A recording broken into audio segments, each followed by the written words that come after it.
Je vous demande d'arrêter tout ce que vous faites. Arrêtez de faire défiler votre écran. Arrêtez de penser à ce que vous allez manger ce soir, aux choses que vous devez régler demain, aux messages auxquels vous n'avez pas encore répondu. J'ai besoin de 30 secondes de votre attention. Juste 30.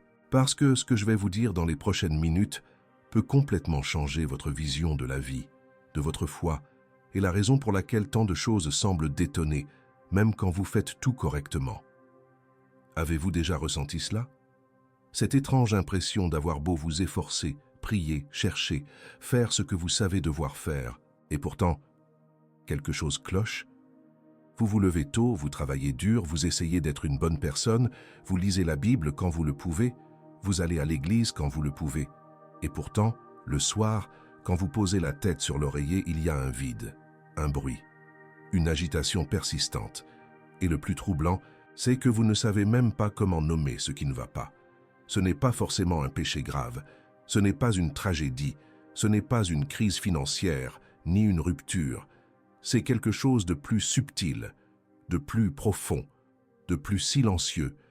C'est comme si votre vie était une maison qui paraît magnifique de l'extérieur, mais dont les fondations sont fissurées. Vous avez beau repeindre les murs, changer les meubles, entretenir le jardin, la fissure ne fait que s'agrandir, et personne ne le voit. Personne ne le remarque, parce qu'à l'extérieur, tout semble aller bien. Mais au fond de vous, vous savez que quelque chose cloche fondamentalement, parce que je dois vous dire quelque chose que personne n'a peut-être osé vous dire. Le problème n'est pas que Dieu ne vous écoute pas. Le problème n'est pas que vous n'en faites pas assez. Le problème n'est pas que vous ayez besoin de plus d'efforts, de plus de discipline, de plus d'heures de prière ou de plus de versets mémorisés. Le problème, la plupart du temps, est une question d'ordre. Non pas de quantité, mais de place. Dieu n'est pas au centre de votre vie. Il est peut-être présent, oui. Il a peut-être sa place. Il fait peut-être partie de votre routine, de votre emploi du temps, de vos conversations. Mais il n'est pas au centre, il n'est pas sur le trône. Et quand Dieu n'est pas à la première place, tout, absolument tout, se dérègle. C'est comme une horloge dont un rouage est déréglé. Elle continue de fonctionner plus ou moins. Les aiguilles continuent de bouger, mais l'heure est toujours fausse, et vous vous en rendez compte lorsque vous arrivez en retard à des rendez-vous qui ne devraient pas figurer à votre agenda, lorsque vous vous sentez épuisé par des choses qui ne devraient pas avoir autant d'importance, lorsque vous réagissez de manière disproportionnée à des situations mineures, lorsque vous ressentez de l'anxiété sans raison apparente, lorsque vous perdez votre tranquillité pour des raisons que vous ne pouvez même pas expliquer. Et c'est précisément ce dont nous allons parler aujourd'hui. Pas superficiellement, pas avec des formules toutes faites, pas avec des clichés religieux entendus 1000 fois. Nous allons creuser en profondeur. Nous allons examiner cette question comme on ouvre une montre et on en observe chaque rouage, chaque pièce, chaque mécanisme. Car la vérité, c'est que mettre Dieu en premier n'est pas un joli slogan pour un t-shirt d'église. Ce n'est pas une phrase motivante à poster sur les réseaux sociaux. C'est une décision radicale, une transformation totale, une révolution silencieuse qui se produit de l'intérieur et qui a le pouvoir de débloquer tout ce qui semble bloqué dans votre vie. La paix que vous recherchez, la stabilité que vous désirez, l'harmonie intérieure dont vous avez besoin pour fonctionner pleinement. Dieu ne vous a pas créé pour vivre dans le chaos. Il ne vous a pas créé pour vivre dans cette course folle et insensée, dans cette anxiété constante, dans ce sentiment de toujours courir après un idéal inaccessible. Il vous a créé pour vivre dans l'ordre, dans la plénitude, en harmonie avec la vocation pour laquelle vous avez été appelé. Mais cet ordre, cette plénitude, cette harmonie ne se réalise que lorsque chaque chose est à sa juste place.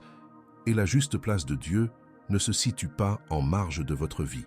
Ce n'est pas le petit coin qui reste après avoir réglé tout ce que vous considérez comme urgent.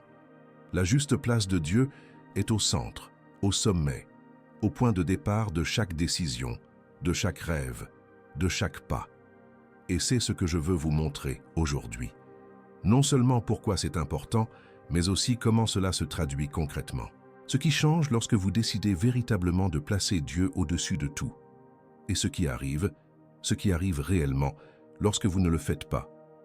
Mais avant d'aller plus loin, je dois être honnête avec vous sur un point.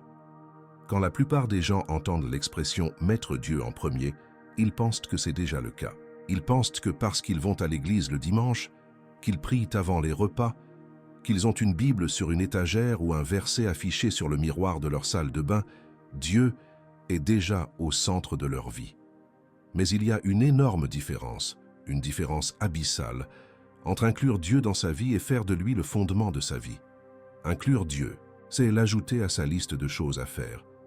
C'est lui ménager un espace entre le travail, la salle de sport, Netflix et les réseaux sociaux. C'est dire « Seigneur, bénis mes projets » et poursuivre son emploi du temps comme on l'a déjà établi. Faire de Dieu le fondement de sa vie, c'est tout autre chose. C'est commencer chaque journée en se demandant « Seigneur, que veux-tu que je fasse aujourd'hui ?» C'est examiner chaque décision, des plus petites aux plus importantes, et se demander « Est-ce que cela honore Dieu? Est-ce que cela reflète les valeurs du royaume ?» Il s'agit d'être prêt à changer de cap, à renoncer à un désir, à refuser une opportunité simplement parce que le Saint-Esprit vous a montré que ce n'est pas la bonne voie. Et ça, mon ami, c'est radical. C'est une prise de position. C'est aller à l'encontre de tout ce que le monde vous enseigne, parce que le monde nous apprend que nous sommes le centre, que nos rêves sont ce qu'il y a de plus important, que notre bonheur est la priorité absolue, qu'il faut poursuivre nos désirs quand on les désire et comme on les désire. Et si Dieu s'intègre à ce plan, tant mieux. Sinon, tant pis. Le monde nous apprend que Dieu est un accessoire, une assurance spirituelle, un plan B en cas de problème. Et beaucoup d'entre nous, même chrétiens, intériorisons cela. Inconsciemment, sans le vouloir, mais dans nos habitudes, dans nos choix, dans la façon dont nous gérons notre temps, la vérité se révèle.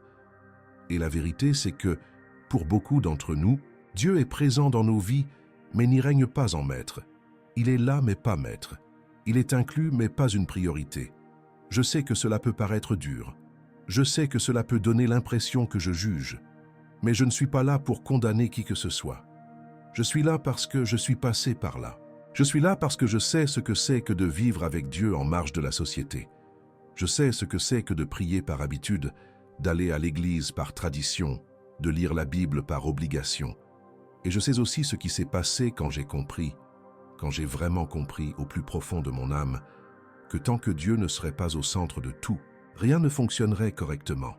Ce ne fut pas un changement instantané, ce ne fut pas une révélation, ce fut un processus parfois douloureux, un processus de déconstruction des habitudes, de confrontation à des vérités dérangeantes, de lâcher prise. Mais ce fut le processus le plus transformateur de ma vie, et c'est de ce processus que je veux vous parler maintenant. Alors, commençons par le commencement. Parlons de quelque chose de si fondamental, de si essentiel, et pourtant de si négligé que c'en est presque effrayant. Parlons de cet espace, de ce vide, de ce trou au creux de votre poitrine que rien, absolument rien au monde, ne peut combler. Vous voyez de quoi je parle.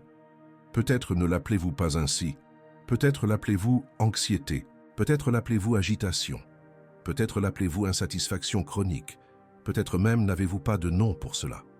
Mais vous le ressentez, chaque jour.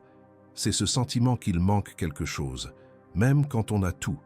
C'est ce malaise qui surgit précisément au moment où l'on devrait être comblé. C'est cette question qui résonne dans le silence du petit matin. C'est tout? En chaque être humain réside un espace exclusivement réservé à Dieu. Il n'a pas été conçu pour votre conjoint. Il n'a pas été conçu pour votre travail. Il n'a pas été conçu pour l'argent, le succès, la reconnaissance, le plaisir ou les accomplissements. Il a été conçu pour Dieu, et seulement pour Dieu. Saint Augustin, l'un des plus grands penseurs de l'histoire de la foi chrétienne, a dit une phrase qui résonne à travers les siècles. « Tu nous as fait pour toi, Seigneur, et notre cœur est sans repos tant qu'il ne repose en toi. » Il a dit cela au IVe siècle, et cette vérité demeure aussi pertinente, aussi urgente, aussi nécessaire aujourd'hui qu'il y a plus de 16 siècles. Car la nature humaine n'a pas changé, la technologie a changé, la culture a changé, les vêtements ont changé, la langue a changé. Mais le besoin fondamental du cœur humain reste le même. Nous avons besoin de Dieu, non pas comme un accessoire, non pas comme une option, non pas comme un plan de secours. Nous avons besoin de lui comme de l'air que nous respirons, comme de l'eau que nous buvons, comme du soleil qui nous réchauffe. Nous avons besoin de lui comme du fondement, comme de la pierre angulaire, comme du centre de gravité. Et lorsque nous essayons de combler ce vide, le résultat est toujours le même. Frustration, vide, déséquilibre. Peu importe la qualité de ce par quoi nous tentons de remplacer Dieu, il peut s'agir du meilleur emploi au monde, de la relation la plus passionnée, d'un compte en banque bien garni, de la gloire, du pouvoir, de l'influence. Rien de tout cela n'a été conçu pour prendre la place de Dieu. Et lorsque nous forçons quelque chose à entrer dans un espace pour lequel il n'a pas été créé, il en résulte toujours une distorsion. C'est comme essayer de faire entrer un carré dans un rond. On peut même y parvenir, à force, avec pression, avec insistance. Mais cela ne s'emboîtera jamais parfaitement, et la pression exercée pour le maintenir en place créera des fissures autour de lui. Prenons l'exemple du travail. Le travail est une bénédiction. Dieu l'a créé avant même la chute.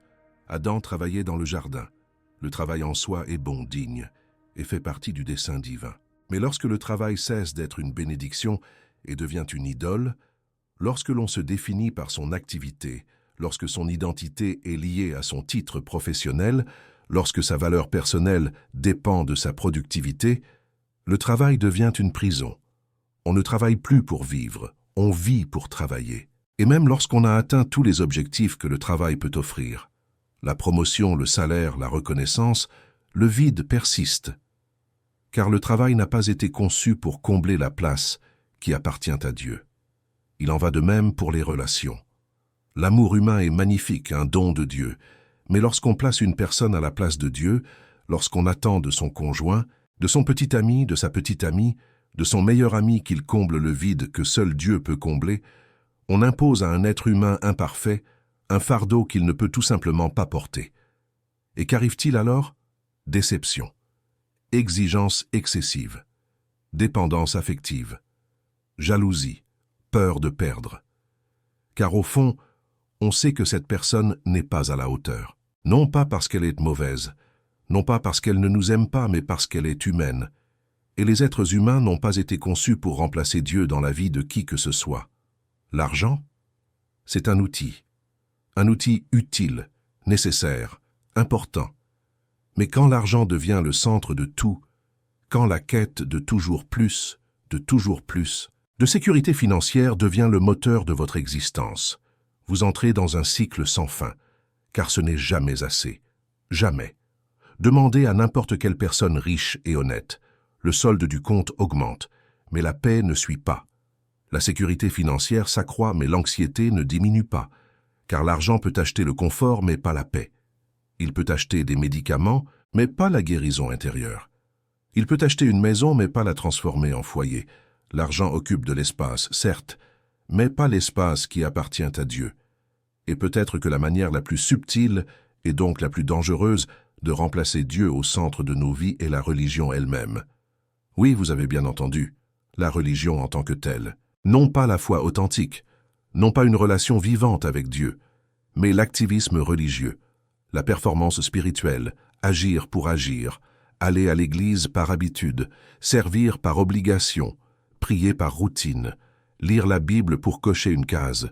Lorsque la religion se substitue à la relation, elle devient aussi vide que n'importe quelle autre idole. Car Dieu ne veut pas de votre agenda spirituel. Il veut votre cœur. Il ne veut pas de vos performances. Il veut votre présence. Il ne veut pas que vous agissiez pour lui. Il veut que vous soyez avec lui. Et la différence entre les deux est immense. Jésus a abordé ce problème de front avec les pharisiens. Ces derniers étaient les plus religieux de leur époque. Ils observaient scrupuleusement la loi. Ils jeûnaient 2 fois par semaine. Ils payaient la dîme même des herbes les plus insignifiantes. Ils récitaient de longues prières en public. Ils connaissaient les Écritures par cœur. Et Jésus les a comparés à des tombeaux blanchis à la chaux, beaux à l'extérieur, mais remplis d'ossements morts à l'intérieur. Pourquoi? Parce que toute cette religion n'avait pas Dieu en son centre. Elle était guidée par l'ego, la réputation et l'orgueil spirituel. La forme était parfaite, mais le cœur était vide.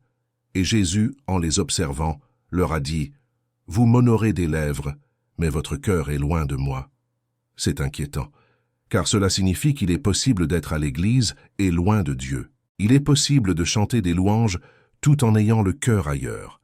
Il est possible de prêcher la parole et de vivre dans le mensonge. Il est possible d'être religieux et idolâtre à la fois. Et l'idolâtrie la plus dangereuse n'est pas l'idolâtrie manifeste. Ce n'est ni la statue en bois ni le rituel païen. L'idolâtrie la plus dangereuse est celle qui se déguise en piété. C'est lorsque l'image spirituelle prime sur la relation véritable avec Dieu. C'est lorsque paraître saint devient plus important que se transformer. Et beaucoup d'entre nous tombent dans ce piège sans s'en rendre compte. Voici donc la question cruciale. Qu'est-ce qui est vraiment au cœur de votre vie aujourd'hui? Non pas ce que vous en dites, non pas ce que vous souhaiteriez qu'elle soit, ce qui est véritablement, car la réponse ne se trouve pas dans vos mots, elle se trouve dans votre emploi du temps, elle se trouve dans vos pensées, elle se trouve dans ce que vous faites des premières heures de votre journée, elle se trouve dans ce qui occupe votre esprit lorsque vous êtes seul, elle se trouve dans ce qui vous empêche de dormir la nuit, elle se trouve dans ce qui vous fait pleurer, elle se trouve dans ce qui vous fait sortir du lit le matin. Si vous regardez ces choses avec honnêteté, une honnêteté brutale, vous trouverez la réponse. Et si la réponse n'est pas « Dieu, ce n'est pas grave, je ne suis pas là pour vous faire honte, je suis là pour vous inviter ». Car reconnaître la vérité est le premier pas vers la transformation. Et Dieu n'attend pas que vous soyez parfait pour vous accueillir. Il attend que vous soyez honnête. Il attend que vous regardiez le trône de votre cœur et que vous disiez « Seigneur, j'y ai placé tant de choses. Le travail, la peur, le contrôle, les autres, l'ego, la religion. Mais maintenant, je veux que tu occupes cette place. Non pas comme un invité, non pas comme un conseiller, non pas comme un accessoire, mais comme roi. » J'aimerais maintenant approfondir ce sujet, car comprendre l'existence d'un vide n'est qu'un point de départ. L'étape suivante consiste à comprendre concrètement ce que signifie donner à Dieu la place qu'il occupe. Et le mot-clé ici est « filtre ». Mettre Dieu en premier, c'est installer un filtre dans chaque aspect de votre vie. Un filtre simple, mais exigeant. Un filtre qui se résume à une seule question. Est-ce que cela honore Dieu? Cela paraît simple, n'est-ce pas? Mais essayez d'appliquer cette question concrètement au quotidien à vos décisions et vous découvrirez que c'est révolutionnaire et déstabilisant, très déstabilisant. Est-ce que cela honore Dieu? Avant d'accepter cet emploi mieux rémunéré qui vous éloignera de votre famille et de votre vocation. Est-ce que cela honore Dieu? Avant de vous engager dans cette relation dont vous savez, au fond de vous, qu'elle n'est pas saine mais qui semble si belle sur le moment. Est-ce que cela honore Dieu? Avant de dépenser impulsivement cet argent, en essayant de combler le vide que seule sa présence peut combler par des biens matériels. Est-ce que cela honore Dieu? Avant de répondre à ce message avec colère, ironie ou passivité-agressivité. Est-ce que cela honore Dieu? Qu'avant d'accepter cette invitation apparemment anodine, qui vous mettra dans des situations où vous savez que vous n'avez rien à faire. Est-ce que cela honore Dieu? Avant d'ouvrir cet onglet de navigateur, avant de prononcer ce mot, avant de nourrir cette pensée, avant d'alimenter ce ressentiment, ce filtre change tout, car il ne vous demande pas « est-ce que c'est cool? Est-ce que c'est amusant? Est-ce que ça va me rendre heureux? Ou est-ce que tout le monde fait ça ?» Il vous demande « est-ce que cela honore Dieu ?» Et souvent, les choses cool, amusantes, acceptées par la société, voire considérées comme normales et inoffensives, n'honorent pas Dieu. Et lorsque vous décidez de vivre avec ce filtre activé en permanence, vous commencez à voir le monde d'une manière totalement différente. Vous commencez à réaliser combien de décisions vous preniez en pilote automatique, sans réfléchir, sans consulter personne, sans vous soucier de ce que Dieu en pense. Et c'est à la fois effrayant et libérateur. Effrayant, car cela révèle à quel point vous viviez pour vous-même. Libérateur, car il existe enfin un critère clair, un cap, une boussole qui ne dépend ni de vos émotions, ni de vos circonstances, ni de l'opinion des autres. Et comprenez bien, je ne parle pas de légalisme. Je ne parle pas d'établir une liste de règles et de vivre étouffé par les interdits. Je parle de sensibilité spirituelle. Je parle d'un cœur si proche de Dieu que la question « est-ce que cela honore Dieu ?» devient naturelle, spontanée, une part intégrante de votre être. Non pas une obligation, mais une inclination. Non pas une prison, mais une liberté. Car lorsque vous aimez véritablement quelqu'un, lorsque vous respectez véritablement quelqu'un, lorsque quelqu'un occupe véritablement la première place dans votre cœur, prendre en compte cette personne dans vos décisions n'est pas un fardeau. C'est une expression d'amour. C'est ainsi que cela fonctionne avec Dieu. Lorsqu'il est véritablement au centre de tout, lui plaire n'est pas un sacrifice, c'est une joie. Mais il y a un deuxième aspect pratique à la priorité accordée à Dieu qu'il convient d'énoncer clairement. Vos priorités se mesurent non pas à vos paroles, mais à vos actes. Relisez bien. Vos priorités se mesurent non pas à vos paroles, mais à vos actes. Vous pouvez clamer haut et fort que Dieu est votre priorité, le publier sur les réseaux sociaux, l'inscrire dans votre bio Instagram, voire vous le faire tatouer. Mais si votre emploi du temps, vos conversations, vos pensées et vos actions racontent une autre histoire, alors la vérité est ailleurs, et la vérité se cache toujours dans les détails. Observez vos matins. Que faites-vous en premier en ouvrant les yeux? Prenez-vous votre téléphone et faites-vous défiler votre fil d'actualité? Consultez-vous vos courriels professionnels? Allumez-vous la télévision? Ou bien vous connectez-vous à Dieu? Je sais que cela peut paraître anodin, insignifiant. Mais la façon dont vous commencez votre journée révèle ce qui compte le plus pour vous.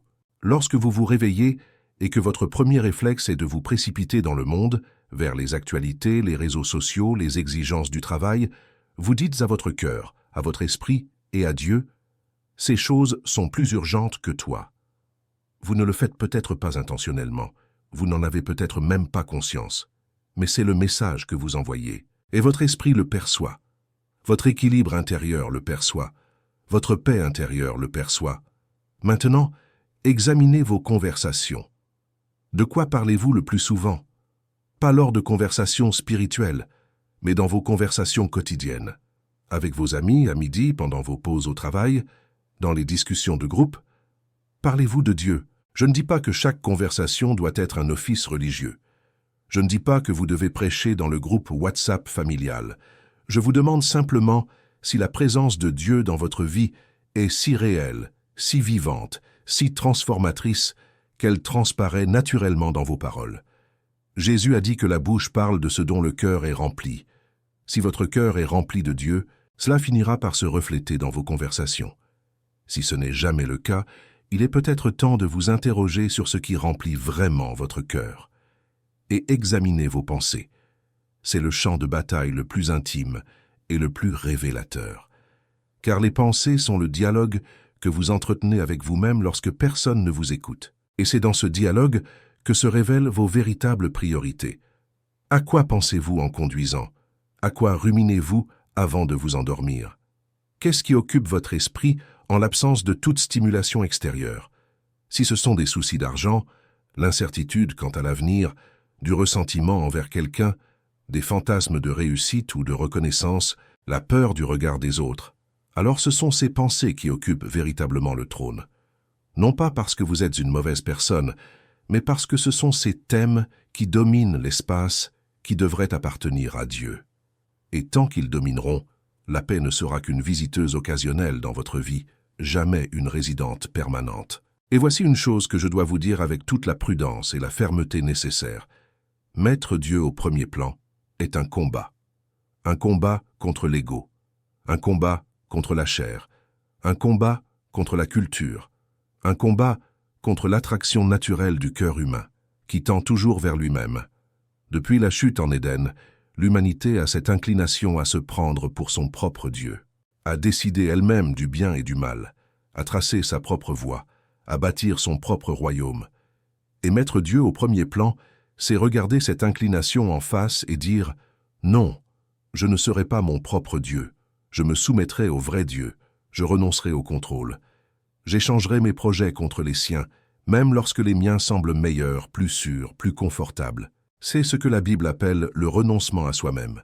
Jésus a dit « Si quelqu'un veut me suivre, qu'il renonce à lui-même, qu'il se charge chaque jour de sa croix et qu'il me suive.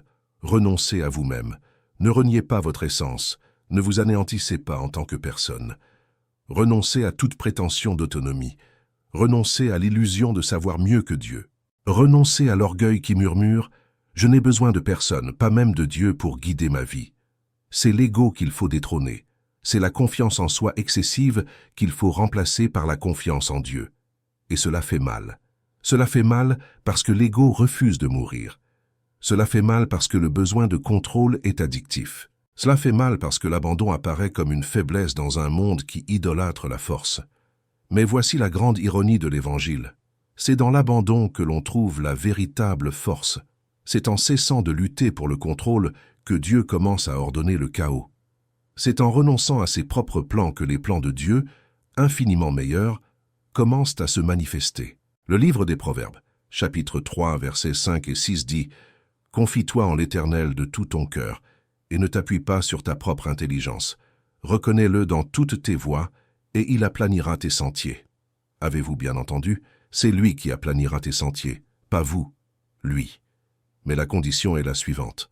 Avoir confiance de tout son cœur, pas seulement d'une partie. Pas un pied en Dieu et l'autre dans ses plans de secours. De tout son cœur.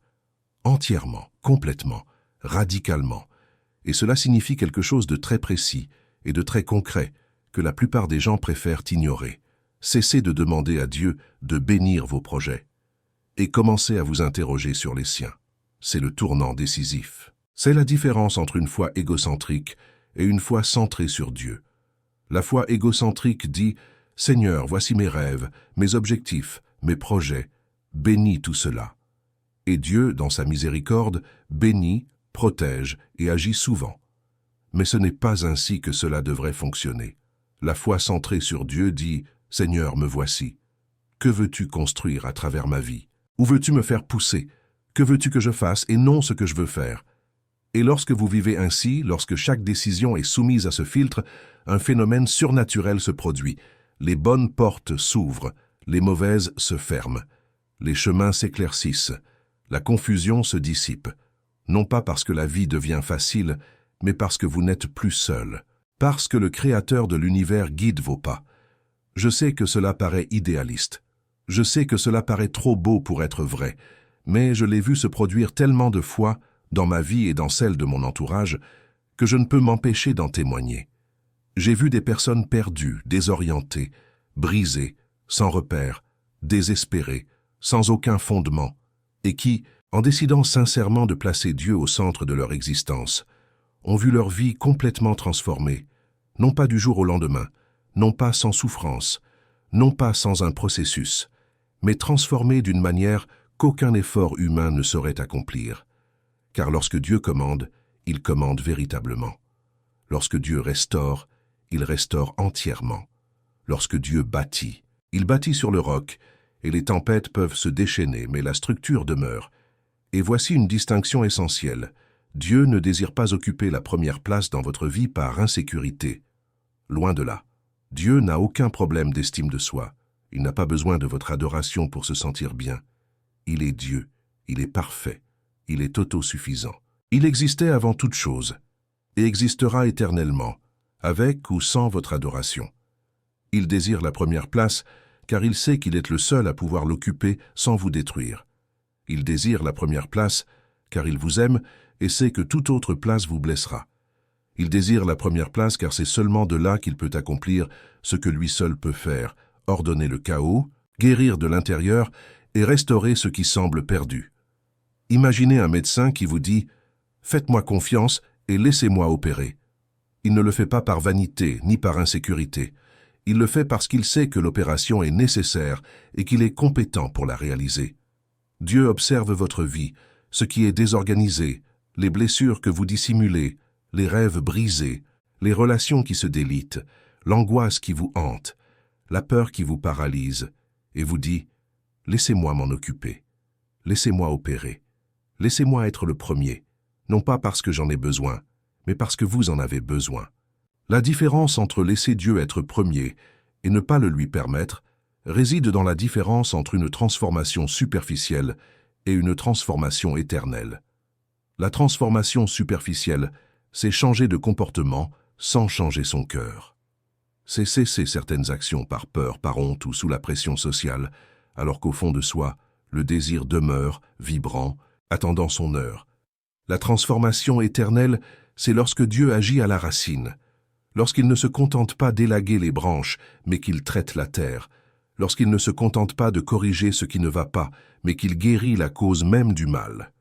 Et cette transformation n'a lieu que lorsqu'il a un accès total, lorsqu'il n'est pas seulement présent dans une partie de notre être intérieur, mais qu'il est le maître de toute la maison. Lorsque chaque porte est ouverte, lorsque chaque recoin est accessible, lorsque chaque secret, chaque peur, chaque honte, chaque blessure est exposée devant lui. Et si en ce moment même, en regardant cette vidéo, quelque chose s'éveille en vous, si quelque chose vous préoccupe, si une vérité que vous avez longtemps refoulée trouve enfin sa place pour être entendue, j'aimerais vous demander quelque chose. Si ce message résonne en vous, s'il touche une corde sensible, abonnez-vous à cette chaîne. Non pas pour moi, non pas pour les chiffres, mais parce que cette communauté existe pour cela. Vous rappelez chaque jour qu'il y a quelque chose de plus grand que la précipitation, que la peur, que la confusion. Et j'ai besoin de vous ici. J'ai besoin que ce message rayonne davantage. Alors, si vous le pouvez, laissez un j'aime et écrivez « Paix en Christ » en commentaire. Écrivez-le comme un acte de foi, comme une déclaration, comme une graine semée en cet instant, car lorsque vous proclamez la paix du Christ sur votre vie, quelque chose se met en mouvement dans le monde spirituel, et je crois que quelque chose se met en mouvement en ce moment même, dans votre vie, tandis que vous regardez cette vidéo. Maintenant, je vous demande d'écouter attentivement ce que je vais dire, car la suite est cruciale. Nous avons parlé de l'espace que seul Dieu peut combler. Nous avons parlé du filtre qui devrait guider chaque décision. Nous avons parlé de la lutte contre l'ego. À présent, je dois vous montrer l'autre face de la médaille. Je dois vous montrer ce qui se passe lorsque Dieu n'est plus au premier plan. Et soyez attentifs, les effets sont invisibles. C'est le plus dangereux. Ce n'est pas comme un accident de voiture, où les dégâts sont évidents, le bruit assourdissant, et où tout le monde s'arrête pour regarder. C'est comme de l'eau qui s'infiltre dans un mur, silencieusement, lentement, progressivement. On ne le voit pas, on ne l'entend pas, on ne le remarque pas, jusqu'à ce que le mur s'effondre. Quand Dieu n'est pas au centre de votre vie, ce sont vos fondements intérieurs qui se fissurent en premier, pas les extérieurs. Ni votre travail, ni votre mariage, ni votre compte en banque, du moins pas immédiatement. Les premières fissures sont intérieures, et elles se manifestent dans 3 domaines, la clarté, la paix et l'identité. D'abord, vous perdez en clarté. Votre capacité à discerner le bien du mal commence à s'estomper, pas de façon spectaculaire, pas de manière perceptible au premier abord. Mais progressivement, les frontières autrefois nettes s'estompent. Les décisions qui paraissaient évidentes deviennent complexes. Les valeurs qui étaient non négociables commencent à céder la place à des exceptions. La voix de Dieu, jadis claire, devient un murmure lointain, étouffé par le brouhaha de toutes les autres voix que vous avez laissées entrer. Et sans clarté, vous êtes à la merci des circonstances. Vous réagissez au lieu d'agir. Vous êtes guidé au lieu de guider. Vous faites des choix dictés par la peur, la pression, l'impulsion ou l'opinion d'autrui, au lieu de choisir selon la volonté de Dieu. Deuxièmement, vous perdez la paix. Et je ne parle pas du bonheur. Le bonheur est circonstanciel. Il est éphémère. Je parle de la paix. Cette paix profonde et inébranlable qui, selon la Bible, surpasse toute intelligence.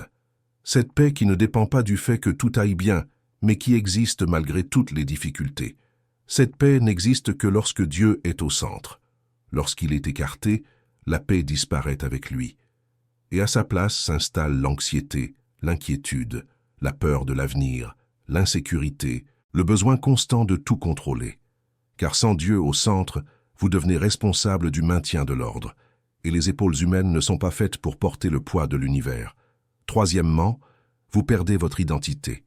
Et c'est peut-être la conséquence la plus dévastatrice et la moins perçue. Quand Dieu n'est plus au centre de vos préoccupations, vous devez trouver votre valeur ailleurs. Commence alors une quête désespérée d'approbation, de validation, de reconnaissance. Vous commencez à vous définir par vos actions, vos possessions, l'opinion des autres. Votre identité devient le reflet des opinions d'autrui, de vos résultats professionnels, de votre statut social.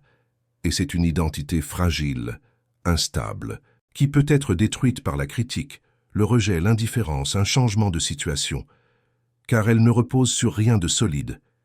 Elle repose sur le sable. Et Jésus lui-même a dit que quiconque bâtit sur le sable, quand la tempête arrive, et elle arrive toujours, tout s'écroule.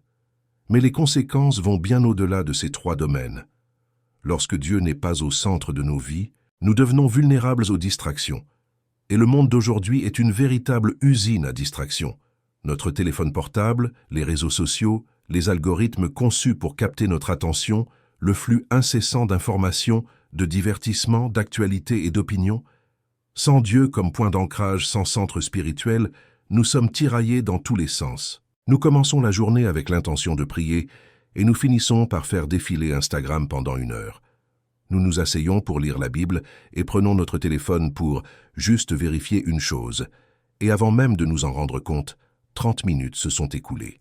Nous quittons la maison avec l'intention de vivre une vie pleine de sens et nous rentrons avec le sentiment que la journée est simplement passée, sans substance, sans direction, sans fruit.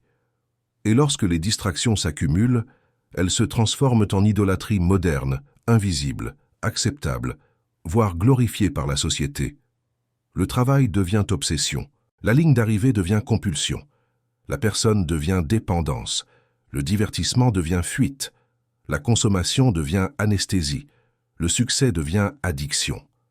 Rien de tout cela n'est un péché en soi, mais lorsque l'une de ces choses prend la place de Dieu, elle devient une idole. Et les idoles ont toujours un prix. L'idole du travail exige votre santé et vos relations. L'idole du succès exige votre authenticité. L'idole des relations exige votre liberté. L'idole de l'argent exige votre âme, car comme Jésus l'a demandé, à quoi sert-il de gagner le monde entier si l'on perd son âme? Et les conséquences ne se limitent pas au domaine spirituel ou émotionnel. Elles se manifestent aussi physiquement. L'anxiété chronique se traduit par de l'insomnie, des maux de tête, des tensions musculaires, des troubles digestifs et de l'épuisement. Le stress de tout gérer seul a des répercussions sur le corps. Et souvent, les maladies physiques sont le cri du corps qui signale ce que l'esprit murmure depuis des mois. Quelque chose ne va pas. Imaginez votre vie comme un système solaire. Au centre se trouve le Soleil. Autour de lui gravitent les planètes, chacune sur son orbite, à sa vitesse et à sa place. Le système fonctionne grâce à la position centrale du Soleil. Sa gravité maintient l'équilibre. Imaginez maintenant que l'on retire le Soleil et que l'on place la Terre au centre. Que se passe-t-il? Le chaos. Les planètes se désaxent, les distances se déforment, les saisons disparaissent. La vie devient impossible. Non pas parce que les planètes ont changé, mais parce que le centre a changé. Et quand le centre change, tout change. Votre vie fonctionne de la même manière. Lorsque Dieu est au centre, tout gravite autour de lui avec harmonie. Le travail a sa place. Les relations ont la leur. L'argent a sa place. Les loisirs ont leur place. Les rêves ont leur place.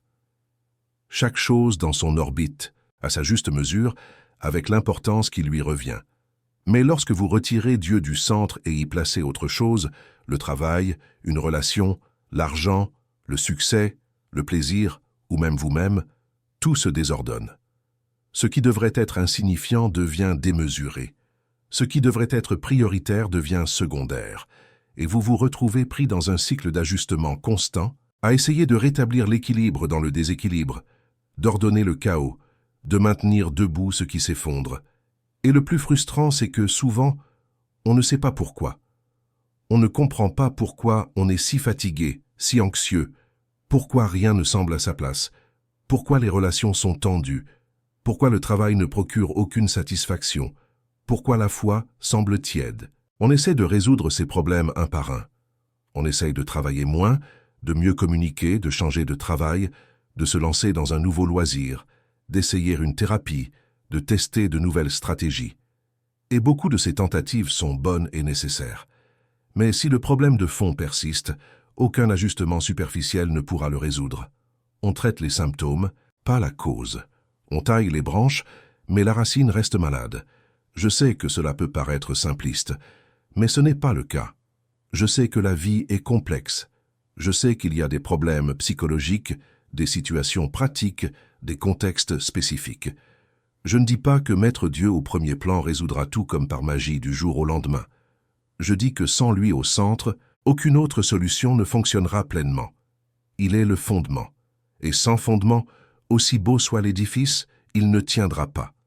Maintenant que j'ai compris le vide que seul Dieu comble, que j'ai compris la lutte contre l'ego et les conséquences invisibles de reléguer Dieu au second plan, je veux vous montrer ce qui se produit lorsque vous faites le bon choix. Ce qui se produit lorsque Dieu prend véritablement, pas théoriquement, pas superficiellement, mais véritablement, la première place dans votre vie. Et je dois commencer par dissiper un mythe. Mettre Dieu en premier ne signifie pas se nier. Cela ne signifie pas perdre sa personnalité. Cela ne signifie pas devenir une personne sans volonté, sans opinion, sans rêve, sans ambition. Cela ne signifie pas devenir un robot spirituel, qui ne parle que de la Bible et n'a aucune vie propre.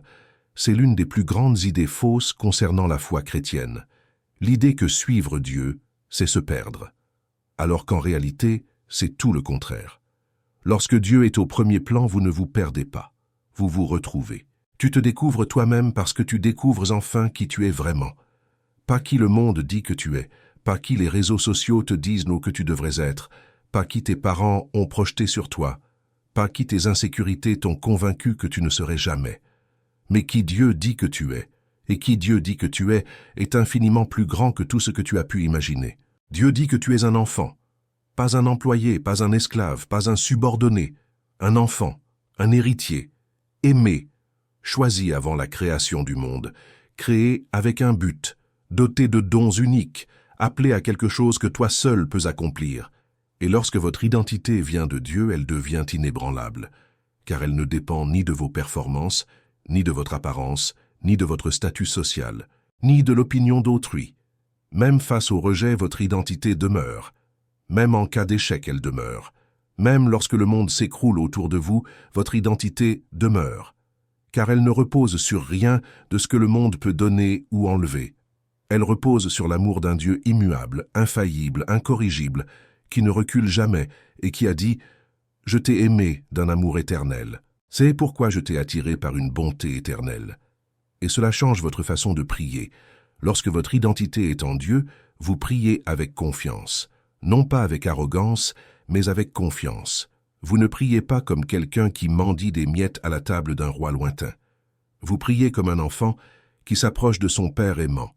Vous priez en sachant que vous êtes entendu, en sachant que vous êtes aimé, en sachant que les réponses viendront, peut-être pas comme vous l'aviez imaginé, peut-être pas au moment souhaité, mais elles viendront car votre Père est fidèle.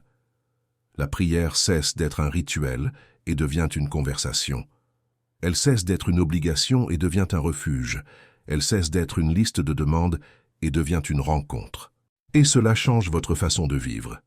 Quand Dieu passe en premier, vous cessez de rechercher l'approbation. Relisez bien, vous cessez de rechercher l'approbation. Combien d'heures, de jours, de semaines, d'années de votre vie avez-vous passé à essayer de prouver quelque chose, à essayer d'être à la hauteur, à essayer d'impressionner quelqu'un, à essayer de gagner des louanges, de la reconnaissance, des félicitations? Combien de décisions avez-vous prises en fonction de ce que les autres penseraient? Combien de fois avez-vous dit oui alors que vous vouliez dire non, juste pour éviter de décevoir quelqu'un? Combien de fois avez-vous porté un masque, joué un rôle, prétendu être quelqu'un d'autre, juste pour être accepté? Quand Dieu passe en premier, cette course est terminée. Non pas parce que vous devenez insensible aux autres, mais parce que l'opinion qui compte le plus est déjà acquise. Dieu vous a déjà approuvé, non pas par mérite, ni par performance, mais par grâce. Il vous a regardé, avec tous vos défauts, toutes vos imperfections, toutes vos insécurités, et a dit « Celui-ci est à moi. Celui-ci est à moi, et je l'aime inconditionnellement. » Et lorsque vous intériorisez cela, lorsque cela cesse d'être une doctrine et devient une expérience, le besoin désespéré d'approbation humaine perd tout simplement son emprise. Il ne disparaît pas complètement, car nous sommes humains et sociaux, mais il perd le contrôle. Il cesse d'être la force motrice et devient un bruit de fond qui n'a plus le pouvoir de dicter vos décisions. Et cela vous offre quelque chose que très peu de gens au monde possèdent, la liberté. La liberté d'être authentique, la liberté de dire la vérité, même impopulaire. La liberté de suivre l'appel de Dieu, même quand personne ne comprend. La liberté d'échouer sans se détruire. La liberté de recommencer sans honte. La liberté de se reposer sans culpabilité. la liberté d'être exactement qui Dieu vous a créé, sans avoir à vous en excuser. Et quand on vit dans cette liberté, quelque chose d'extraordinaire se produit. On commence à vivre avec un but, non pas avec l'anxiété de celui qui court sans but, cherchant à atteindre un endroit inconnu, mais avec la confiance de celui qui sait où il va, car il sait qui le guide. On se réveille avec un objectif, on travaille avec sens, on affronte les difficultés avec courage, non pas parce que les difficultés deviennent moins importantes, mais parce que le Dieu qui est devant nous est plus grand que tout ce qui peut s'opposer à nous. Et vos rêves aussi changent. Pas forcément les rêves eux-mêmes, bien que certains changent, mais leur nature. Quand Dieu est au centre, vos rêves sont purifiés. Ce qui était autrefois guidé par l'ego, la vanité, le besoin de prouver quelque chose, est affiné par le feu du dessein divin. Et ce qui demeure est pur. Ce qui demeure est réel. Ce qui demeure n'est pas seulement un rêve qui vous profite, mais un rêve qui bénit le monde qui vous entoure. Car quand Dieu est au centre, il élargit votre vision. Il vous montre que votre vie ne vous concerne pas. Elle concerne quelque chose de bien plus grand. Elle concerne le royaume. Elle concerne l'éternité. Elle concerne l'impact que votre existence peut avoir sur la vie des autres. Et c'est une libération indescriptible. Car lorsque la vie ne tourne plus autour de soi, de ses problèmes, de ses peurs, de ses désirs, la perspective change radicalement. Les problèmes qui paraissaient insurmontables deviennent gérables face à l'immensité du Dieu qui nous soutient. Les peurs qui semblaient paralysantes perdent leur emprise lorsqu'on se souvient que le Créateur de l'univers a promis de ne jamais nous abandonner. Et les désirs qui paraissaient urgents perdent leur emprise lorsqu'on découvre que ce que Dieu a en réserve pour nous est infiniment meilleur que tout ce que nous aurions pu imaginer. Je repense souvent à Matthieu 6, verset 33. Jésus dit « Cherchez d'abord le royaume de Dieu et sa justice, et tout cela vous sera donné par-dessus. » Tout cela. Que voulait-il dire par « tout cela » ? Dans ce contexte, il parlait de nourriture, de vêtements, des besoins essentiels. Mais ce principe s'applique à tout. Quand Dieu est notre priorité, il prend soin du reste. Il pourvoit à nos besoins. Il nous guide. Il nous ouvre des chemins.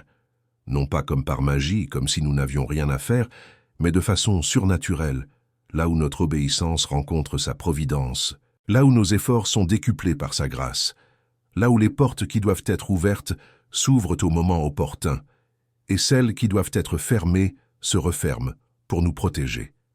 J'ai vu cela se produire de manière qui défie toute explication logique. Des personnes qui ont renoncé à des opportunités apparemment parfaites parce qu'elles sentaient que Dieu leur disait non et qui ont compris peu après pourquoi. Des personnes qui ont fait un acte de foi envers quelque chose qui semblait insensé et qui ont vu Dieu agir de façon inattendue. Des personnes au bord du précipice qui, en s'en remettant à Dieu, ont vu des chemins s'ouvrir là où il n'y avait auparavant que des murs. Je ne parle pas de pensée positive. Je parle de la puissance réelle d'un Dieu véritable, qui agit dans la vie de personnes réelles lorsqu'il est à sa juste place. Et cela m'amène à un point que je considère essentiel et qui est souvent négligé dans les sermons sur la priorité à accorder à Dieu, l'impact sur les relations. Quand Dieu passe en premier, vos relations se transforment, non pas par magie, mais en profondeur. Car lorsque vous n'avez plus besoin des autres pour combler le vide que seul Dieu peut combler, vos relations deviennent saines. Vous aimez sans étouffer. Vous donnez sans rien attendre en retour. Vous recevez sans dépendre. Vous pardonnez plus facilement car vous savez que vous avez été infiniment pardonné. Vous supportez les défauts des autres avec plus de grâce, car vous reconnaissez les vôtres. Vous cessez d'exiger la perfection, car vous comprenez que seul Dieu est parfait. Les mariages s'épanouissent lorsque Dieu est au centre, non pas parce que tous les problèmes disparaissent, mais parce que les deux conjoints regardent dans la même direction. Les amitiés s'approfondissent, car elles ne reposent plus sur l'intérêt, mais sur un but commun. Les relations familiales guérissent, car le pardon cesse d'être un idéal lointain et devient une pratique possible, nourrie par la même grâce qui nous a touchés. Et même les relations difficiles deviennent supportables lorsque Dieu est au centre. Non pas parce que l'on devient insensible, mais parce que notre force ne dépend plus d'elle. Et il se passe autre chose lorsque Dieu est au centre de tout. Votre façon d'affronter les épreuves change du tout au tout. Les épreuves existeront. Jésus lui-même a dit « Dans ce monde, vous aurez des tribulations ». Il n'a pas dit « peut-être », mais « vous en aurez ». C'est une certitude, mais il a ajouté « prenez courage, j'ai vaincu le monde ». La différence entre affronter une épreuve avec Dieu au centre et l'affronter sans lui est comparable à celle entre nager dans l'océan avec un gilet de sauvetage et nager sans. L'eau est la même, les vagues sont les mêmes, la profondeur est la même. Mais avec le gilet de sauvetage, vous flottez, vous pouvez vous reposer, vous pouvez cesser de lutter un instant sans couler. Sans gilet de sauvetage, chaque seconde est une lutte pour la survie. Et finalement, vos forces vous abandonnent. Quand Dieu est votre priorité, les épreuves ne disparaissent pas, mais vous avez un appui, une promesse sur laquelle vous appuyez. Un Dieu qui est déjà de l'autre côté de la tempête, vous faisant signe et vous disant « Je sais que c'est difficile, je sais que tu souffres, mais fais-moi confiance, je prépare quelque chose que tu ne peux pas encore voir. » Et cette confiance née d'une relation, d'une intimité et d'une expérience avec Dieu, est ce qui vous soutient quand tout autour de vous semble s'écrouler. Ce n'est pas une illusion, ce n'est pas un déni de la réalité. C'est une ancre qui maintient votre âme stable malgré les turbulences. Et il y a une dernière chose que je dois dire, et c'est peut-être la plus belle et la plus sous-estimée des conséquences de donner la priorité à Dieu, l'impact de votre vie sur les autres. Lorsque Dieu est au centre de votre vie, vous devenez un modèle, non pas par vos actions, ni par vos sermons, ni par la publication de versets bibliques, mais par votre façon de vivre. Les gens autour de vous le remarquent. Ils perçoivent votre paix au milieu du chaos, votre constance face à l'incertitude, votre joie au milieu des difficultés, votre amour au milieu des conflits. Et ils se demandent « Qu'est-ce que cette personne a que je n'ai pas? D'où cela vient-il » Et alors vous avez la plus précieuse opportunité au monde, témoigner de Dieu, non pas par des paroles apprises par cœur, ni par des sermons récités, mais par votre vie, votre histoire, le témoignage vivant de celui ou celle qui a découvert que lorsque Dieu est au centre, tout, absolument tout, se transforme. Et ce témoignage est plus puissant que n'importe quel sermon, car on peut contester des arguments, mais on ne peut contester une vie transformée. On peut rejeter des doctrines, mais on ne peut rejeter l'amour véritable. On peut remettre en question votre théologie, mais on ne peut remettre en question la paix qui brille dans vos yeux, même dans les moments difficiles. Et c'est ainsi que le royaume de Dieu progresse, non par les débats, non par l'imposition, non par le jugement, mais par des vies transformées qui inspirent d'autres personnes à rechercher la même transformation. C'est un effet domino spirituel. Lorsque vous mettez Dieu au premier plan, votre femme le remarque, votre mari le remarque, vos enfants le remarquent, vos collègues le remarquent, vos voisins le remarquent, et certains d'entre eux, touchés par ce qu'ils voient, décident de faire de même. Et alors, eux aussi sont transformés, et leur entourage le remarque, et le cycle se poursuit, et il s'étend, et il atteint des endroits que vous n'auriez jamais imaginés. Je voudrais revenir sur un point évoqué au début et qui mérite d'être approfondi. Votre routine révèle qui compte le plus pour vous, ni vos paroles, ni vos intentions, mais votre routine. Car la routine est l'expression la plus sincère de vos priorités. On peut mentir avec ses mots, on peut mentir avec ses intentions, mais la routine, elle, ne ment pas. Ce que vous faites de manière répétée, jour après jour, est ce qui compte vraiment pour vous. Et si vous voulez vraiment savoir si Dieu est votre priorité, observez 3 choses: vos matins, vos décisions et vos réactions. Vos matins. La façon dont vous commencez votre journée donne le ton à tout ce qui suit. Si la première chose que vous faites est de vous connecter à Dieu, que ce soit 5 minutes ou 1 heure, vous affirmez quelque chose. Vous dites « Avant toute exigence, avant toute urgence, avant toute pression, je choisis de te chercher. » Et je ne parle pas de perfection. Je parle d'intention, de créer un espace même petit, où la première voix que vous entendez n'est pas celle du monde, mais celle de Dieu. Vos décisions. Chaque décision que vous prenez au cours de la journée est un vote sur qui est aux commandes. Lorsque vous décidez de dépenser de l'argent sans réfléchir, vous votez sur un coup de tête. Lorsque vous décidez de réagir avec colère à une offense, vous votez sur vos émotions. Lorsque vous décidez d'ignorer cette petite voix qui vous dit « Ne fais pas ça », vous votez selon votre volonté. Mais lorsque vous vous arrêtez, que vous respirez et que vous vous demandez « Que dirait Dieu de cela ?», vous votez sur Dieu. Et chaque vote compte. Chaque décision, aussi insignifiante soit-elle, contribue à bâtir ou à détruire les fondements de votre vie. Au fil des mois et des années, ces votes s'accumulent et déterminent la personne que vous devenez, la vie que vous construisez et l'héritage que vous laissez. Et vos réactions. C'est le test le plus révélateur de tous, car les réactions sont involontaires, automatiques. Elles jaillissent de vous avant même que votre esprit conscient n'ait eu le temps de les traiter. Et ce qui sort de vous dans les moments de pression révèle ce qui se cache au fond de vous. Si, lorsqu'on vous coupe la route, votre première réaction est la colère, cela en dit long. Si, face à une mauvaise nouvelle, votre première réaction est le désespoir, cela en dit long. Si, lorsqu'on vous complimente, votre première réaction est l'orgueil, cela en dit long.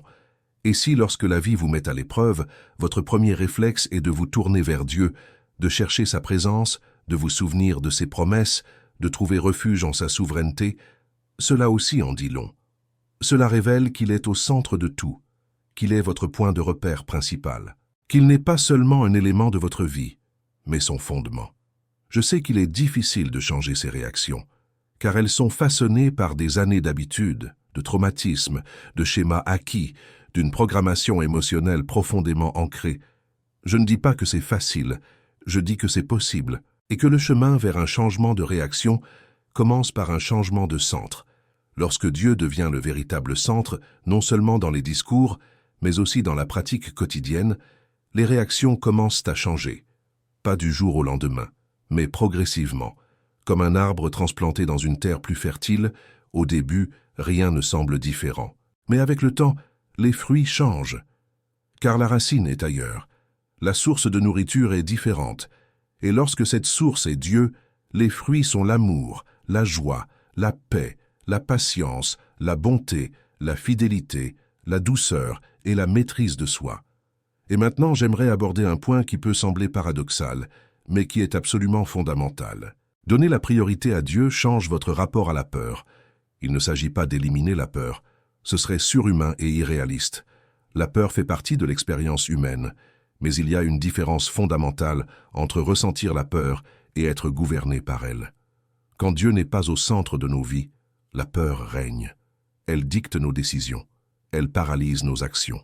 Elle déforme notre perception de la réalité. On a peur d'échouer, alors on n'essaie pas. On a peur d'être rejeté, alors on n'ose pas faire le premier pas. On a peur de l'avenir, alors on ne vit pas le moment présent. On a peur de perdre, alors on ne prend aucun risque. Et la vie se rétrécit, s'amenuise, jusqu'à ce que l'on réalise que l'on vit enfermé dans une boîte construite par la peur. Mais lorsque Dieu occupe la première place, la peur perd son trône. Elle peut encore se manifester, voire crier, mais elle n'a plus le pouvoir de régner. Car au-dessus de la peur s'élève une voix plus grande, plus forte, plus réelle qui dit « N'aie pas peur, car je suis avec toi. Ne désespère pas, car je suis ton Dieu. Je te fortifierai et je t'aiderai. Je te soutiendrai de ma droite victorieuse. » Ésaïe 41, 10. Et lorsque cette voix prévaut, la peur devient gérable. On la ressent, on la reconnaît, mais on choisit d'agir malgré elle. Car l'obéissance à Dieu devient plus forte que la peur. Et c'est là que les miracles se produisent, c'est là que les vies sont transformées. Non pas par l'absence de peur, mais par le courage d'agir malgré elle, soutenu par la main d'un Dieu qui ne faillit jamais. Et en parlant de sens, car tout converge vers le sens, lorsque Dieu est au centre de nos préoccupations, la question du sens cesse d'être source d'angoisse et devient un chemin de découverte. Nombreux sont ceux qui vivent tourmentés par cette question. Quel est mon but? Pourquoi suis-je ici? Que devrais-je faire? Cette question engendre de l'anxiété car ils cherchent à trouver leur raison d'être par eux-mêmes, comme s'il s'agissait d'un trésor caché qu'ils doivent découvrir par leur propre force. Mais lorsque Dieu est au centre de nos préoccupations, la perspective change. Car le sens de la vie ne se découvre pas seul. Il est révélé par Dieu à mesure que nous cheminons avec lui. Il se déploie lorsque nous nous soumettons à sa volonté. Éphésiens 2, 10 dit « Car nous sommes son ouvrage, ayant été créés en Jésus-Christ pour de bonnes œuvres, que Dieu a préparées d'avance afin que nous les pratiquions. » Avez-vous bien entendu? Préparées d'avance, avant même votre naissance, avant la création du monde, Dieu avait déjà un plan pour votre vie. Pas un plan générique, un plan spécifique, un plan détaillé, un plan qui inclut vos dons, vos expériences, vos souffrances, vos passions, et qui les combine de manière unique pour un but que vous seul pouvez accomplir. Et pour accéder à ce plan, il ne s'agit pas de se creuser la tête à essayer de le déchiffrer, mais de se présenter devant Dieu, le cœur soumis, et de dire « Seigneur, me voici, montre-moi le chemin ». Et lorsque vous vivez ainsi, votre raison d'être se révèle progressivement. Non pas comme un GPS qui affiche l'itinéraire complet d'un seul coup, mais comme une lampe torche qui éclaire chaque pas. Le psaume 119, 115 dit « Ta parole est une lampe à mes pieds, une lumière sur mon sentier ». Ce n'est pas un projecteur, ce n'est pas un phare de stade, c'est une lampe pour vos pas. Elle éclaire suffisamment pour le pas suivant, et le suivant, et le suivant, et encore le suivant, et à chaque pas accompli avec obéissance, votre vision s'élargit, votre raison d'être se précise, et votre confiance grandit. Et ceci m'amène au point final de ce message, et je vous prie d'écouter attentivement ce qui suit, car c'est là le cœur du sujet, l'abandon. En vérité, tout ce dont j'ai parlé jusqu'ici, le vide, le filtre, la lutte contre l'ego, les conséquences, les bénédictions, convergent vers un seul point, l'abandon. Abandonner le contrôle, abandonner ses projets, abandonner ses peurs, abandonner ses rêves, abandonner sa direction, remettre sa vie entière entre les mains de Dieu. Je sais que le mot « abandon » a une connotation négative dans le monde. Dans le monde, se rendre est un signe de faiblesse. C'est hisser le drapeau blanc. C'est admettre sa défaite. Mais dans le royaume de Dieu, l'abandon est le plus grand acte de courage qui soit. Car il faut du courage pour dire « Je ne connais pas le chemin, toi tu le connais ». Il faut du courage pour lâcher le volant, quand tout notre instinct nous crie de nous accrocher. Il faut du courage pour faire confiance quand on ne voit rien. L'abandon n'est pas de la passivité. Ce n'est pas rester les bras croisés à attendre que Dieu fasse tout. C'est une action guidée, un effort dirigé. C'est un travail exigeant, certes, mais un travail acharné dans la bonne direction. C'est comme un voilier. Il doit agir, orienter les voiles, maintenir le gouvernail, ajuster le cap. Mais ce qui le fait avancer, c'est le vent. Sans vent, tous les efforts du voilier sont vains. Dans la vie spirituelle, le vent, c'est le Saint-Esprit. Et pour que le vent vous porte, les voiles doivent être déployées. Et déployer les voiles, c'est s'abandonner. Je vous invite à réfléchir à votre vie actuelle. Pensez aux aspects qui ne vont pas bien. Pensez aux relations tendues. Pensez aux décisions en suspens. Pensez aux peurs qui vous paralysent. Pensez aux rêves brisés. Pensez à cette fatigue persistante. Pensez à ce manque de paix intérieure. Et maintenant, j'aimerais vous poser une question simple, mais qui peut tout changer. Et si le problème ne résidait pas dans la situation elle-même, mais dans la place de Dieu au sein de celle-ci? Et si, pour que rien ne se mette en place, c'était parce que l'élément essentiel est déplacé? Et si la solution n'était pas de travailler plus dur, de redoubler d'efforts, de prier davantage, mais simplement de se recentrer? Simplement de dire « Seigneur, je te remets au centre, pas en marge, pas à la périphérie, au centre. Je sais que cela paraît simple, et d'une certaine manière ça l'est, mais simple ne veut pas dire facile. Il est simple de comprendre qu'il faut mettre Dieu au premier plan, mais ce n'est pas facile d'y parvenir quand l'ego résiste, quand le monde nous pousse dans une autre direction, quand les circonstances nous incitent à tout régler à notre façon. Ce n'est pas facile, mais c'est possible. Et c'est possible parce que cela ne dépend pas uniquement de vous. Cela dépend de la grâce de Dieu qui est suffisante. Cela dépend du Saint-Esprit qui nous fortifie. Cela dépend de la parole de Dieu qui nous guide. Vous n'êtes pas obligé de le faire seul. En fait, essayer de le faire seul fait partie du problème. Se rendre, c'est précisément admettre qu'on ne peut pas y arriver seul. Et c'est dans cet aveu, dans cette vulnérabilité, dans cette honnêteté brute que Dieu trouve l'espace pour agir. Je voudrais donc conclure par une invitation. Non pas une invitation théorique, mais une invitation concrète. Je vous invite à prendre une décision aujourd'hui, maintenant, à cet instant précis. La décision de recommencer à zéro en plaçant Dieu au centre de votre vie. Peu importe où vous en êtes, peu importe à quel point vous vous êtes égaré, peu importe le nombre de fois où vous avez essayé et échoué.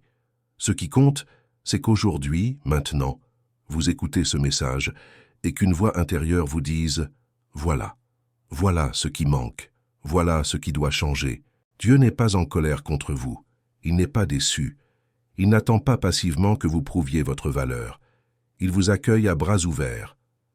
Comme le père du fils prodigue qui aperçut son fils de loin, courut à sa rencontre et ne lui demanda aucune explication. Il l'embrassa simplement. Il le ramena simplement à lui. Il célébra simplement son retour. Et c'est ce que Dieu fait lorsque vous revenez à lui. Lorsque vous dites « Seigneur, je me suis éloigné de toi. J'ai laissé d'autres choses prendre ta place. Mais je reviens. Et cette fois, je veux que tu restes, non pas comme un invité, mais comme roi. » Et quand Dieu prendra place sur le trône de votre vie, soyez prêts, car les choses changeront. Pas forcément les circonstances extérieures, du moins pas immédiatement. Mais ce qui changera en premier profondément et irréversiblement, c'est vous, votre vision du monde, votre façon d'affronter les problèmes, votre façon d'entrer en relation avec les autres, votre façon de travailler, votre façon de rêver, votre façon de vous reposer, votre façon d'aimer, tout, absolument tout. Car lorsque le centre se déplace, tout change. Lorsque le Soleil retrouve sa place légitime, les planètes reprennent leurs orbites. Et le chaos devient cosmos, et la confusion devient clarté, et la peur devient courage, et le vide devient plénitude. Je crois de tout mon cœur que ce message ne vous est pas parvenu par hasard. Je crois que Dieu a utilisé cette vidéo, ce moment, cette heure de votre journée pour vous parler directement. Et j'aimerais vous demander une chose. Si ce message a touché votre cœur, s'il a fait sens pour vous, si quelque chose en vous a bougé en l'écoutant, faites 3 choses pour moi. Premièrement, écrivez la phrase « Dieu au centre » dans les commentaires. Écrivez-la comme une déclaration de foi, comme une décision, comme une étape importante. Deuxièmement, partagez cette vidéo avec quelqu'un qui a besoin de l'entendre. Quelqu'un que vous connaissez, qui traverse une période difficile. Quelqu'un qui cherche la paix. Quelqu'un dont la vie est bouleversée. Car ce message est peut-être exactement ce dont cette personne a besoin aujourd'hui. Et troisièmement, si vous n'êtes pas encore abonné à cette chaîne, abonnez-vous maintenant. Activez la cloche, car je publie régulièrement du contenu comme celui-ci, et je souhaite vous accompagner dans ce cheminement. Je veux être une ressource, une voix, un rappel constant qu'il existe un Dieu qui vous aime, qui a un plan pour votre vie et qui attend de prendre la place qui lui est propre. Maintenant, je voudrais prier avec vous. Fermez les yeux si vous le pouvez. Posez votre main sur votre poitrine et respirez profondément. Seigneur Dieu, je me soumets à toi. Je te confie le trône de mon cœur. Je reconnais avoir placé tant de choses à ta place. La peur, le besoin de contrôle, le travail, les autres, l'ego, et aucune ne m'a apporté la paix que toi seul peux donner. Aujourd'hui, je choisis de te placer au centre, non pas à la marge, non pas comme une option, au centre, comme roi, comme Seigneur, comme le fondement de tout ce que je suis et de tout ce que je fais. Mets de l'ordre dans mon chaos, guéris mes blessures, restaure ce qui semble perdu, et donne-moi le courage de vivre chaque jour avec toi à la première place. Je ne veux plus être mon propre Dieu, je veux que tu sois mon Dieu, maintenant et pour toujours, au nom de Jésus. Amen. Que Dieu vous bénisse. Qu'il protège votre cœur, qu'il donne à chaque aspect de votre vie sa juste place, et que la paix du Christ, qui surpasse toute intelligence, garde votre cœur et votre esprit. Je vous retrouve dans la prochaine vidéo. En attendant, souvenez-vous, Dieu vous aime. Il a un plan. Et tout commence lorsqu'il est au centre de votre vie. J'aimerais maintenant approfondir un sujet que beaucoup de prédicateurs n'osent pas aborder. Je veux parler des différentes formes d'auto-illusion que nous nous imposons lorsque nous essayons de nous convaincre que Dieu passe avant tout, alors qu'en réalité, ce n'est pas le cas. Et je vais être d'une honnêteté brutale, car je crois que l'honnêteté est le langage du véritable amour. Le premier voile de l'illusion est la familiarité. Nous nous familiarisons tellement avec Dieu que nous confondons familiarité et intimité. Connaître la Bible ne signifie pas connaître Dieu. Aller à l'église ne signifie pas être en présence de Dieu. Savoir chanter des cantiques ne signifie pas adorer Dieu du fond du cœur. Et beaucoup d'entre nous connaissent si bien le vocabulaire de la foi, les rituels religieux, la routine de la vie chrétienne, que nous ne réalisons même plus que nous agissons en pilote automatique.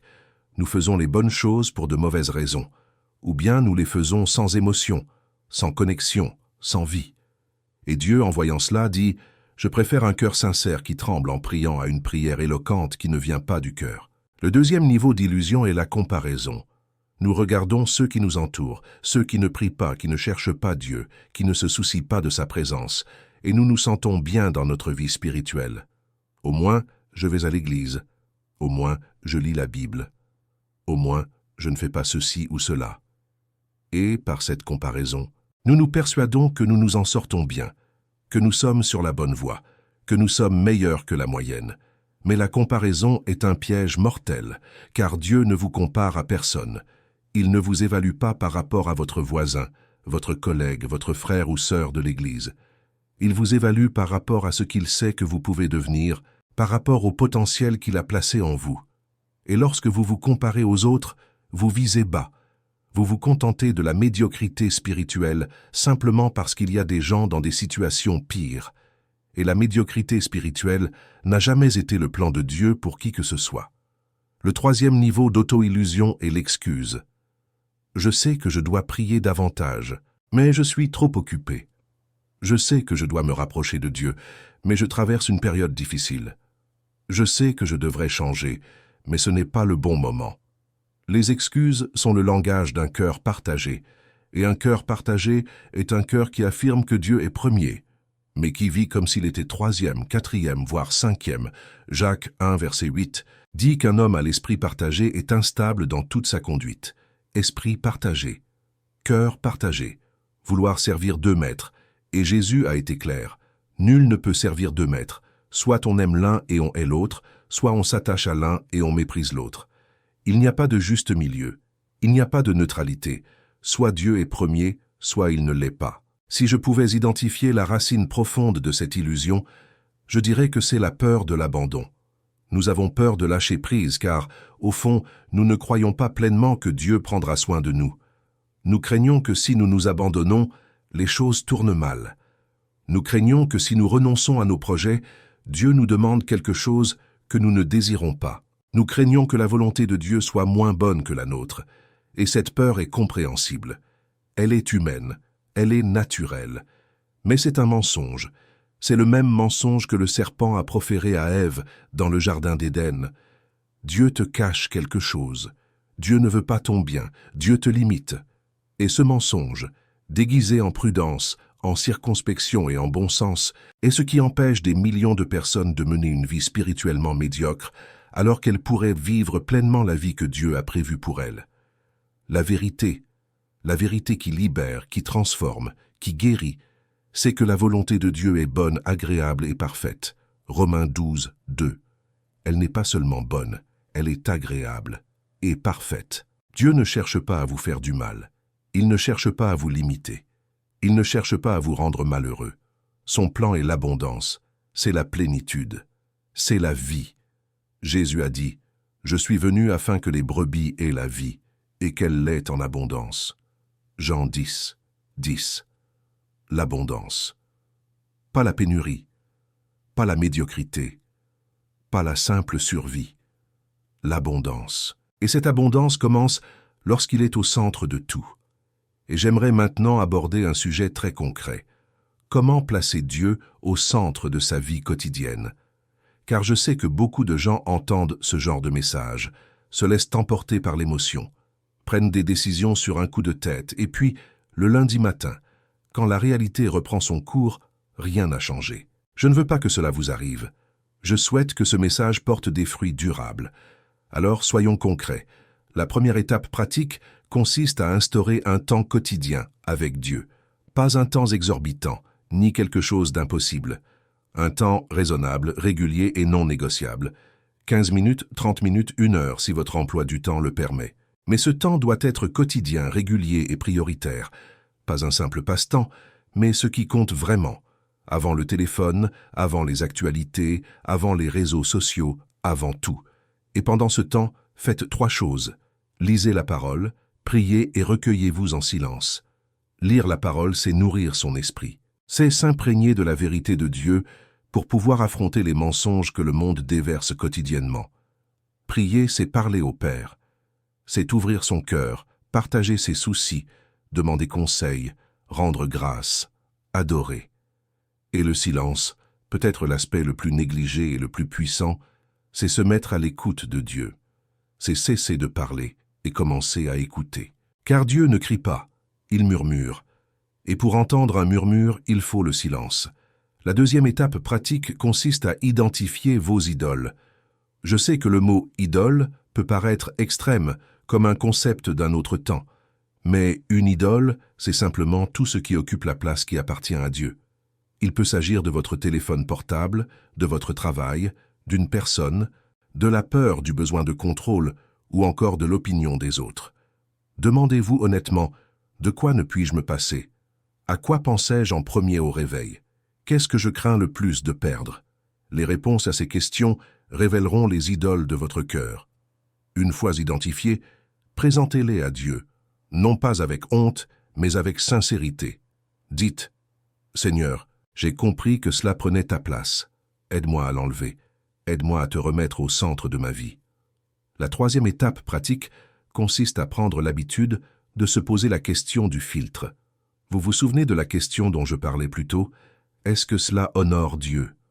Commencez à vous la poser intentionnellement. Au début, cela vous semblera étrange, voire forcé, mais avec le temps, cela deviendra naturel. Avant chaque décision, faites une pause d'un instant et demandez-vous « Est-ce que cela honore Dieu ?» Avant chaque réaction, respirez et demandez-vous « Comment Dieu réagirait-il » Avant chaque mot, pensez « Est-ce que cela construit ou détruit ?» Et petit à petit, ce filtre s'intégrera à votre façon d'être. Il deviendra une partie intégrante de votre être. Et vos décisions, vos réactions et vos paroles commenceront à refléter non plus vos impulsions, mais les valeurs du royaume.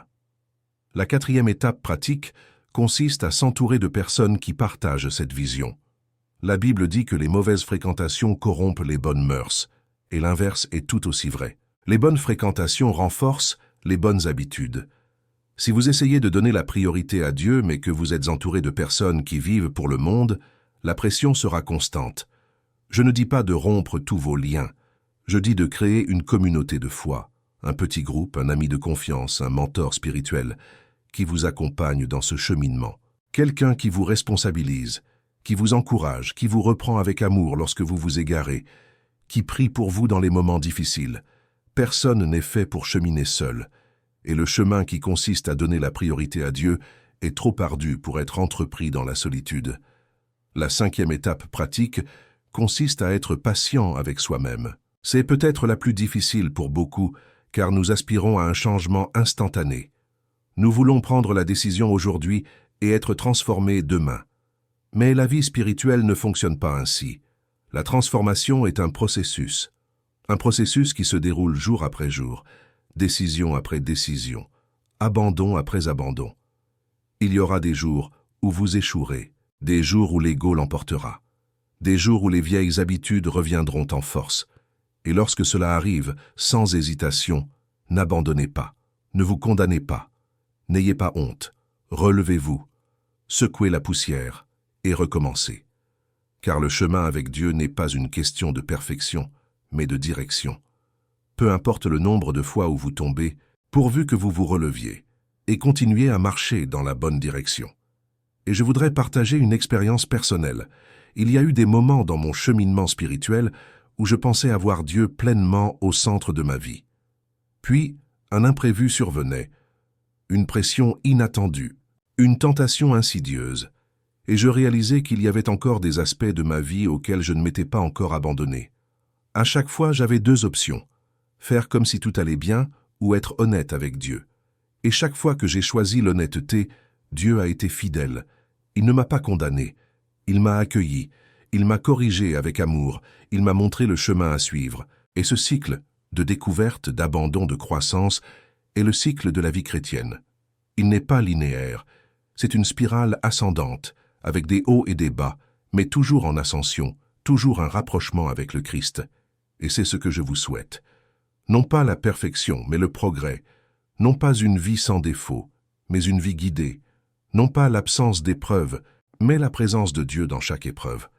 Et je crois du plus profond de mon cœur que si vous prenez cette décision aujourd'hui, la décision de véritablement mettre Dieu au premier plan, non pas comme un slogan, mais comme un mode de vie, votre vie ne sera plus jamais la même. Non pas parce que les circonstances changeront comme par magie, mais parce que vous changerez. Et quand vous changez, tout autour de vous change avec vous. Que la grâce du Seigneur Jésus-Christ, l'amour de Dieu et la communion du Saint-Esprit vous accompagnent, maintenant et à jamais. Paix en Christ. Et souvenez-vous, Dieu au centre change tout, absolument tout.